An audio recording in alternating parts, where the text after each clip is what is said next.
അച്ഛൻ പറയും വീട്ടിലെ കാരണവരില്ലാതെ എന്ത് ഫോട്ടോ ആണോ എടുക്കുന്നത്. എന്നിട്ട് അച്ഛൻ സ്റ്റേജിലേക്ക് വരികയാണ്. ആ ഫോട്ടോ എടുത്ത് കഴിയുമ്പോൾ സുനന്ദ പറയും ഞങ്ങളുടെ ഒരു ഫോട്ടോ കൂടി വേണമെന്ന് പറഞ്ഞിട്ട് സുനന്ദ അതിൽ കയറി നിൽക്കുകയാണ്.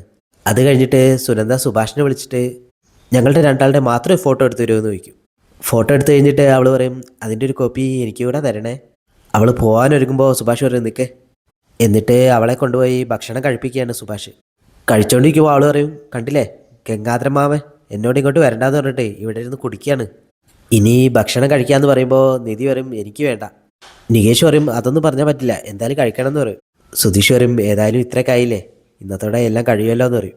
അത് കേൾക്കുമ്പോൾ നിധി സുധിയെ ഇങ്ങനെ ദേഷ്യത്തോടെ നോക്കും. അവർ ഭക്ഷണം കഴിക്കാൻ വന്നിരിക്കുമ്പോൾ സുഭാഷാണ് വിളമ്പാൻ വരിക. സുഭാഷ് ഒരു വിഷമത്തോടെ നിധിയെ ഇങ്ങനെ നോക്കും. ഭക്ഷണമൊക്കെ കഴിഞ്ഞ് എല്ലാവരും അവിടെ നിന്ന് പോവാണ്. സുഭാഷ് ഒരു വിഷമത്തോടെ മുറ്റത്തിങ്ങനെ നടക്കുമ്പോൾ കൂടെ പണിയെടുക്കുന്ന ആൾ പറയും സുഭാഷ് ഏട്ടാ നാളെ കാണാം. അതും പറഞ്ഞ് അവർ രണ്ടുപേരും പോവും.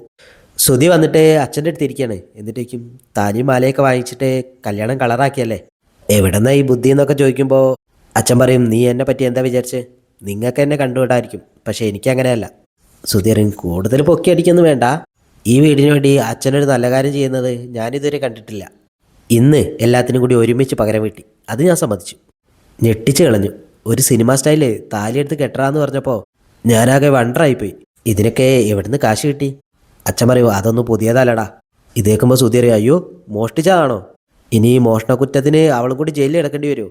അച്ഛൻ പറയും നിന്റെ മുഖത്തുള്ള കള്ള ലക്ഷണം എൻ്റെ മുഖത്തുണ്ടോ നോക്കിയേ. പിന്നെ താലിമാല എവിടുന്ന് കിട്ടിയെന്ന് ചോദിക്കുമ്പോൾ അച്ഛൻ പറയും അത് നിൻ്റെ അമ്മയുടെ താലിമാലേ, അവളുടെ ഓർമ്മയ്ക്ക് വേണ്ടി ഞാൻ ഭദ്രമായിട്ട് സൂക്ഷിച്ചു വെച്ചിരുന്നതാ. അതും പറഞ്ഞ് അച്ഛൻ പോവും. സുധി ആ കസേരയിലോട്ട് ഇരിക്കുമ്പോൾ സുഭാഷ് അങ്ങോട്ട് വരികയാണ്. സുഭാഷിൻ്റെ മനസ്സിൽ മുഴുവൻ സുധി കള്ളം പറഞ്ഞ കാര്യങ്ങളാണ്. സുധിക്ക് സുഭാഷിൻ്റെ മുഖം കാണുമ്പോൾ തന്നെ പേടിയാവും. മുഖം അത്ര പന്തിയല്ലല്ലോ എന്ന് പറഞ്ഞിട്ട് ഒരു കോള് വന്ന പോലെ സംസാരിച്ചുകൊണ്ട് പോവാണ്. സുധി നിധിയുടെ അടുത്തേക്ക് വരികയാണ്. മനസ്സിലിങ്ങനെ പറയും എന്ത് പറഞ്ഞ് സമാധാനിപ്പിക്കുക എൻ്റെ ദൈവമേ, ഇയാൾ ഇന്ന് എന്നെ സഹായിച്ചതിന് താങ്ക്സ് ഉണ്ട് കേട്ടോ. ഇന്ന് അവിടെ വന്ന് നിൽക്കുമെന്ന് ഞാൻ ഒരിക്കലും പ്രതീക്ഷിച്ചില്ല. എൻ്റെ വീട്ടുകാരെ വലിയൊരു അപമാനത്തിൽ നിന്നാണ് രക്ഷിച്ചത്. അച്ഛൻ താലി കൊണ്ടുവന്ന് കെട്ടിക്കുമെന്ന് ഞാൻ വിചാരിച്ചില്ല. നിധി പറയും അഭിനയിക്കാൻ നിന്നാലല്ലേ, അപ്പോൾ എല്ലാത്തിനും നിന്ന് കൊടുക്കേണ്ടി വരുമല്ലോ. സുഭാഷിക്കൻ മനസ്സിൽ പറയും നിനക്കിതൊരു അഭിനയമായിരിക്കും, എനിക്കത് സത്യമായിരുന്നു. എൻ്റെ ജീവിതത്തിലെ പ്രധാന സംഭവമാണ് നടന്നത്, എൻ്റെ കല്യാണം.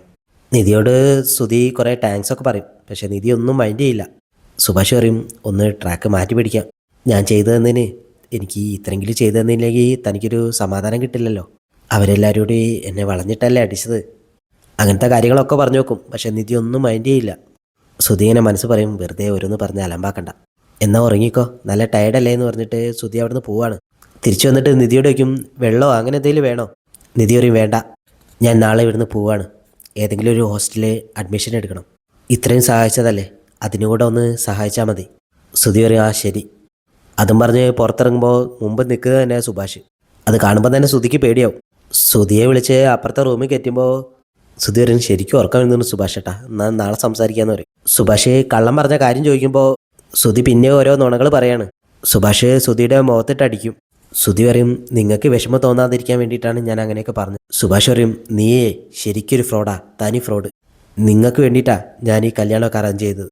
നീ ആ കുട്ടിയുടെ അവസ്ഥയൊന്ന് ആലോചിച്ച് നോക്ക്, നീ ആ പാവത്തിന് എന്തുമാത്രം ബുദ്ധിമുട്ടിച്ചു, നീ നുണ പറഞ്ഞില്ലായിരുന്നെങ്കിൽ ഇതൊക്കെ നടക്കുമായിരുന്നോ. സുധി പറയും എനിക്ക് സത്യം പറയാൻ സമയം കിട്ടിയില്ല. ഓ രാത്രി ഇവിടെ നിന്ന് വലിയൊരു കഥ പറഞ്ഞിരുന്നല്ലോ, അതിലെ സത്യം പറയാൻ മാത്രം സമയം കിട്ടിയില്ല അല്ലേ. ഇനി സത്യം പറ, ആ കുട്ടിയെ നീ ചതിച്ച് ഇങ്ങോട്ട് കൊണ്ടുവന്നാണോ, അതിന് കിട്ടാൻ പോകുന്ന നല്ല ജീവിതം ഇല്ലാതാക്കി. ഇതൊക്കെ കേട്ടിട്ട് സുധി പറയും സത്യമായിട്ട് അങ്ങനെയൊന്നല്ല സുഭാഷ് ഏട്ടാ, അവൾക്ക് ആ കല്യാണത്തിന് ഇഷ്ടമില്ലായിരുന്നു. ഞങ്ങളുടെ കല്യാണം സ്റ്റേഷനിൽ വെച്ച് നടക്കുന്നത് ഞാൻ സ്വപ്നത്തിൽ പോലും വിചാരിച്ചില്ല. പിന്നെ എനിക്ക് നിധിയെ ഇഷ്ടമായിരുന്നു, പക്ഷേ സത്യമായിട്ടും അവളെ ചതിച്ച് വിവാഹം കഴിക്കണമെന്ന് ഞാൻ വിചാരിച്ചില്ല. സുഭാഷിന് അപ്പോഴാ ദേഷ്യം തീരില്ല. നാളെ അവൾ ഇവിടുന്ന് ഇറങ്ങിപ്പോയാൽ നാട്ടുകാരോടൊക്കെ ഞാൻ എന്ത് പറയാളാ. സുധീരൻ ചേട്ടൻ എന്തിനെങ്ങനെ നെഗറ്റീവായിട്ട് ചിന്തിക്കുന്നത്. ഏതായാലും ഞങ്ങളുടെ വിവാഹം കഴിഞ്ഞു, എനിക്കാണെങ്കിൽ അവളെ ഇഷ്ടമാണ്, അവൾക്ക് കുറച്ച് കഴിയുമ്പോൾ എന്നെ ഇഷ്ടമാവും, അങ്ങനെ ചിന്തിച്ചൂടെ. സുഭാഷ് സുധിയെ പിടിച്ച് അടിക്കാൻ നോക്കും. പിന്നെ ആ സമയത്ത് നികേഷ് അങ്ങോട്ട് വരുന്നതുകൊണ്ട് സുധി രക്ഷപ്പെടും. നികേഷ് പറയും നല്ല ഉറക്കം വരുന്നു, ഞാൻ പോയി കിടക്കട്ടെ എന്ന് പറയും. സുധീരൻ ശരിയാ ഞാനും വരുന്നു. സുധിയും വന്നിട്ട് അവരുടെ കൂടെ ഡൈനിങ് ഹാളിൽ കിടക്കുമ്പോൾ നികേഷ് ചോദിക്കും ഇതെന്താ ഇവിടെ കിടക്കുന്നത്, ഇത് ബാച്ചിലേഴ്സ് മാത്രം കിടക്കുന്ന സ്ഥലമാണ്, പോയിട്ട് റൂമിൽ കിടക്കാൻ നോക്കുമെന്ന് പറയും.